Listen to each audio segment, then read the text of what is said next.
Queen Ester, brave in a time of danger. Some Israelites were called Jews. Ester was a Jew who lived in Persia. Her parents died, so her cousin Mordecai took care of her. She was invited to the king's palace with other young women in the kingdom. The king wanted a new queen, and he chose Ester. The king had a servant named Haman who rose to great power. Haman helped the king rule the land. The king made everyone bow to Haman.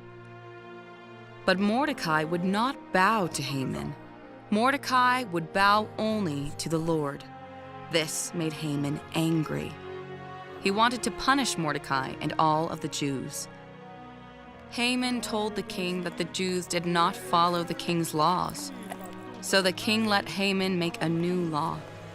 On a certain day, all the Jews would be killed. Mordecai asked Ester to talk to the king.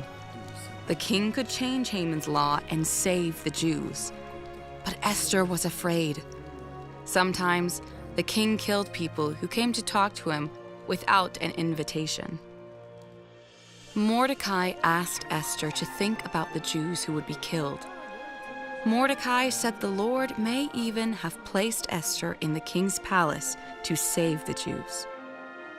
Ester knew she must talk to the king, even if it meant she could be killed. Ester asked all the Jews and her servants to fast with her. After fasting for 3 days, Ester prepared herself and went to see the king. When she approached the king, he held out his scepter.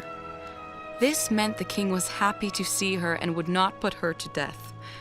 He asked what she wanted. Ester told the king that her people were in danger. Because of Haman's law, she and all the Jews in the kingdom would be killed. The king was angry with Haman and put him to death.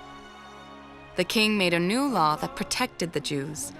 Now they were allowed to defend themselves if anyone tried to hurt them.